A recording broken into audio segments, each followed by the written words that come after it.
Hadirin serta tamu undangan yang kami hormati, sekali lagi kami haturkan selamat pagi dan selamat datang kepada seluruh hadirin dan tamu undangan di acara Konvensi dan Seminar 5 Badan Kejuruan Teknik Perminyakan dan Geotermal Persatuan Insinyur Indonesia 2023.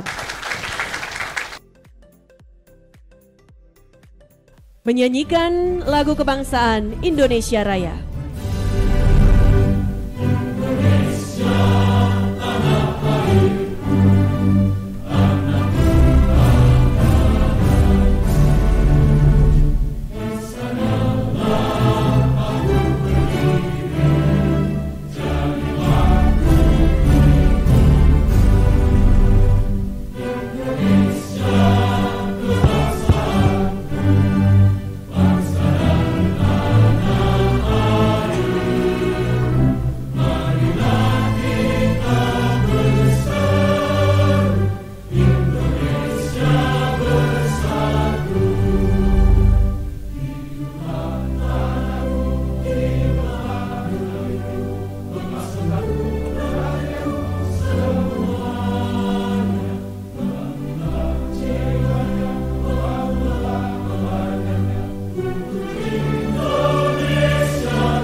Mars Bela Negara, kami persilakan kepada seluruh hadirin untuk dapat mengepalkan tangan kanan di dada kiri.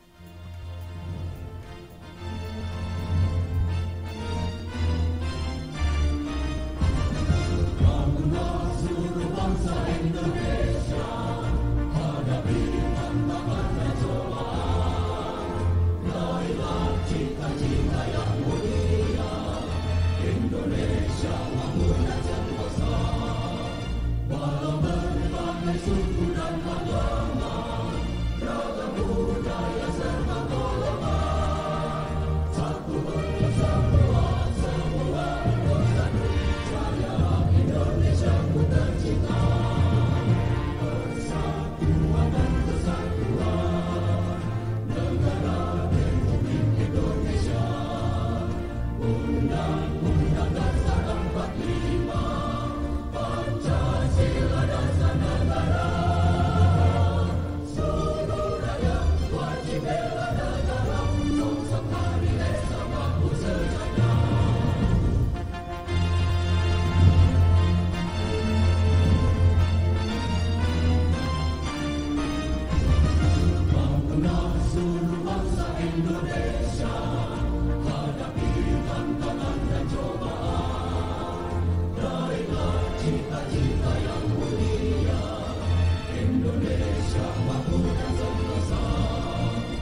Himne Persatuan Insinyur Indonesia.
Ya Ghafur, hamba semua menyadari betapa agung dan mulianya ciptaan-Mu. Mineral dan energi yang selama ini kami meneliti, mengeksploitasi dan mendayagunakan dan memanfaatkan, sampai energi yang belum kami manfaatkan telah Engkau ciptakan untuk kami. Hamba-Mu yang penuh keterbatasan ini lupa bersyukur, mengingat, mengagungkan sehingga kepadamu sebagai sang pencipta seluruh langit dan bumi, sehingga yang ada adalah kezaliman dan egoisme yang diikuti. Karena itu hamba mohon curahan ampunan, maghfirah dan perkenan kesempatan untuk bertaubat serta memperbaiki diri. Ya Allah ya Syakur, hamba sangat bersyukur kepadamu telah Engkau ciptakan bumi dan mineral di dalamnya serta energi yang sangat banyak. Semua itu penuh dengan manfaat dan potensi untuk kesejahteraan hambanya. Banyak yang telah kami nikmati, menambah rezeki dan ilmu serta semua kemanfaatan. Telah banyak karena yang Engkau limpahkan dalam acara ini. Hamba mohon melekatnya jiwa syukur dalam diri kami. Semua menjadi hamba yang selalu mengingat dan suka menghambakan diri kepadamu. Tidak lain adalah kontribusi signifikan para insinyur kita yang bergelut di sektor minyak dan gas maupun panas bumi. Mereka adalah para insinyur kita yang berdiri di garda depan, menentukan sukses atau tidaknya suatu inisiatif investasi dalam skala besar pada berbagai mega proyek perminyakan dan geotermal yang ada di Indonesia maupun luar negeri.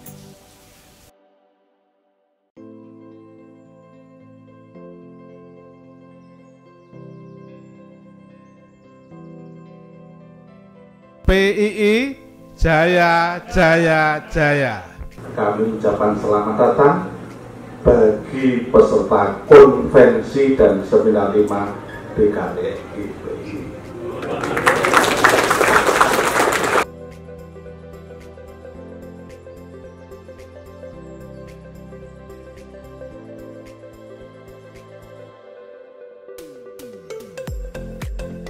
Bapak Ibu sekalian, perlu kami informasikan,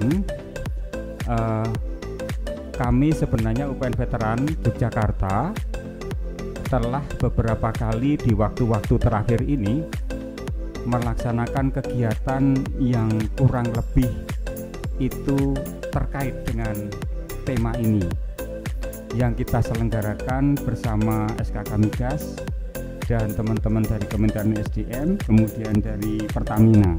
Beberapa kali sudah kita laksanakan. Mengapa kita concern dengan hal ini. Kita ketahui bahwa UPN Veteran Yogyakarta, ini seperti pesan Prof. Joko Santoso juga sama Pak Pur, ini adalah kampus yang namanya tetap menjadi Universitas Pembangunan Nasional. GPI secara resmi saya nyatakan dibuka. Baik, sekali lagi konvensi dan seminar 5 BKTMG PII 2023 resmi dibuka. Sekali lagi boleh kita berikan tepuk tangan yang luar biasa.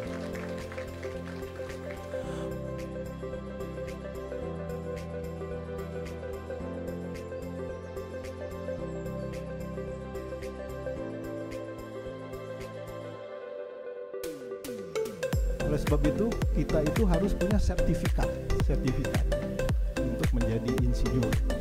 Nah nanti oleh sebab itu pada acara terakhir ini ya dari BKTMG PII BKTMG ini ingin menjelaskan itu sertifikat itu.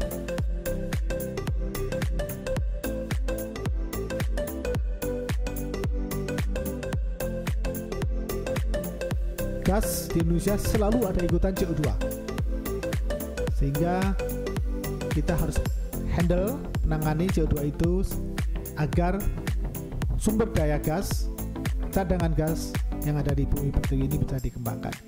Kita lihat sejak di sebelah kiri, slide sebelah kiri mudah-mudahan terbaca bahwa itu adalah potensi yang bisa ditangani dengan CCS, CCUS. Kita lihat di sini beberapa industri yang sangat berperan, mesti semen dan petrokimia, bisa kurang lebih sekitar 40% ya dari total emisi pada tahun 2060.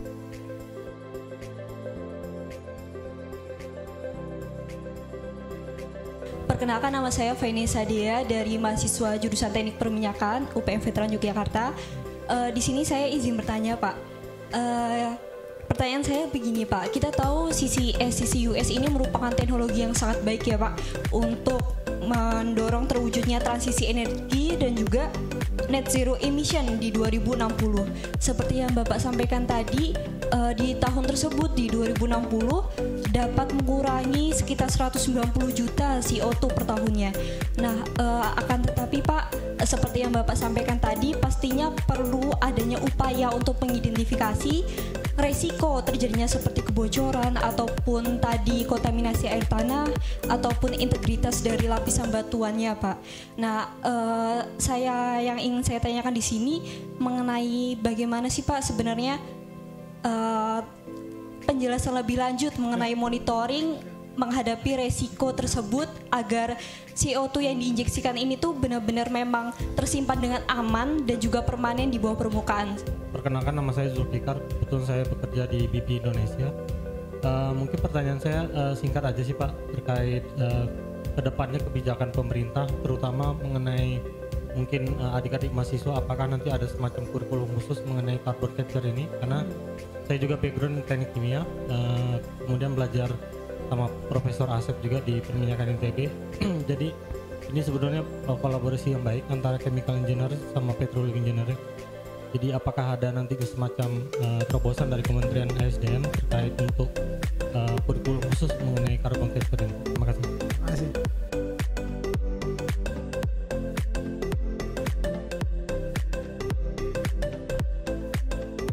Jadi ahli geologis memastikan itu dari data-data geologis ya, interpretasi analisis di tempat mana injeksi itu bisa dilakukan. Jadi kan selalu ada lapisan sealing itu ya, sealing yang tembus, tapi itu nggak cukup. Biasanya ada dulu setelah di atas target injeksi ada zona yang kemungkinan bocor, namanya containment. Nanti baru ada yang zona yang confinement yang nggak bisa ditembus. Jadi far away, jauh di bawah sana, bukan di dekat air tanah. Jadi jauh dari situ. Itu yang perlu dipahami, bahwa kontaminasi ke sana harus dijamin oleh aturan ini, oleh pelaksana, bahwa itu tidak terkontaminasi. Jauh di bawah sana, mungkin 1 kilo gitu di bawah kan jauh dari air tanah. Jadi itu pertama dijamin. Jadi secara teknis. Terus itu dari segi statik, segi dinamiknya gimana? Ya disimulasikan, ya, karena yang dari perminyakan paham ya bahwa itu adalah reservoir simulasi, disimulasikan sampai 100 tahun ke depan atau lebih gitu, bahwa tidak bocor itu, nanti akan jalan itu, belum itu akan jalan ke atas, CO2, gelembung CO2 akan naik ke atas sampai di mana itu diamatin, harus tidak bocor, jadi simulasinya dinamik harus ada juga. Kemudian yang dari Bibi tadi untuk kurikulum ya, kurikulum mungkin ini ranahnya BK yang ada di sini dan Prodi ya, Pak Dodi, Pak Joko, Pak Asep ya. Ini ada usaharan masuk ke kurikulumnya bagaimana? Kan ada prodi seluruh Indonesia di sini kata Pak Joko tadi ya. Mungkin itu hal yang bagus karena memang inilah kesempatan kita untuk integrasi antar disiplin. Geofisik, geologi, teknik perminyakan dan juga nanti teknik kimia. Nah, kita biasa di Center of Excellence-nya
dikarenakan peningkatan dari emisi CO2 dari tahun ke tahun, yang hal tersebut dikarenakan kemajuan teknologi dan juga kemajuan industri yang ada di seluruh dunia.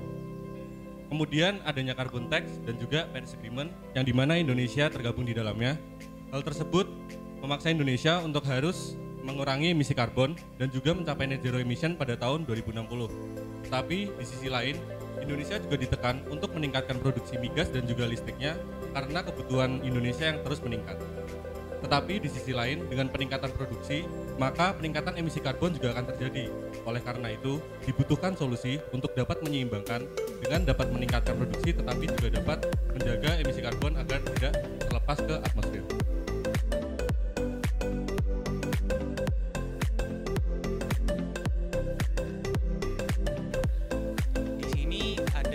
Indikator displacement pada sistem CO2 storage yang dirasa cukup mumpuni sebagai analisa dari sampel data lapangan yang digunakan. Dapat dilihat dari sistem Caprock sealing sistemnya, seperti misalnya displacement mode-nya, porositas, nilai permeabilitas, shell content dan juga lain sebagainya yang seperti dipaparkan pada tabel. Dengan mempertimbangkan beberapa data yang ada di tabel tersebut tentang pengaruh CO2 storage yang terdapat pada lapisan geologis yang dapat dilihat pada karakteristik displacement yang ada. Analisis geomekanik harus dilakukan karena potensi kebocoran CO2 yang disuntikkan dan pengangkatan permukaan dan hilangnya integritas sumur yang merupakan tantangan geomekanik utama yang harus diatasi. Kemudian alur kerja pemilihan lokasi harus dirancang untuk memilih lokasi yang paling cocok. Metode berbasis kriteria memiliki 3 tahap ya, seperti yang bagian tadi, yaitu ada site screening, kemudian site selection, dan site characterization. Mengingat bahwa CCS ini bisa diterapkan di mana-mana. Kalau saya lihat di luar berita-berita di luar negeri bahwa mereka akan menggunakan CCS untuk food security, ketahanan pangan. Mengapa ketahanan pangan? Karena building block dari ketahanan pangan adalah fertilizer plant, pabrik pupuk. dan mereka akan memanfaatkan CCUS ini untuk memasukkan CO2 ke dalam subsurface. Jadi itu hal yang tidak hanya dari sisi hulu migas, tetapi dari industri-industri lainnya. Ketika mereka ingin mengedepankan low carbon industry, mereka more likely akan menggunakan CCUS ke depan. Kita memang sudah harus berhati-hati dengan global warming ini, begitu ya. Karena memang katanya temperatur di atmosfer ini sudah bertambah sekitar 1,1 derajat. Ya, karena CO2, emisi CO2.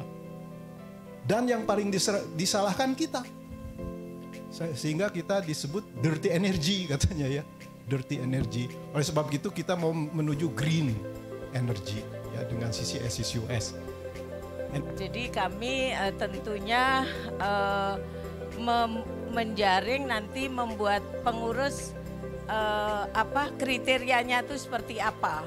Jadi kami menyusun nanti untuk ketua itu seperti apa, sekretaris, bendahara, kemudian wakil BKTMG untuk Dewan Insinyur Indonesia itu kriterianya seperti apa, kemudian wakil BKTMG di MKE itu Majelis Kehormatan Etik, nah itu juga seperti apa. Janji mahasiswa, karena mahasiswa ini ya terus terang kita di sini ya paling penting mahasiswa kan Pak Asep ya. Kita mendidik mahasiswa, kami harapkan ya Anda semua berkarya dengan baik di bawah panji BKTMG.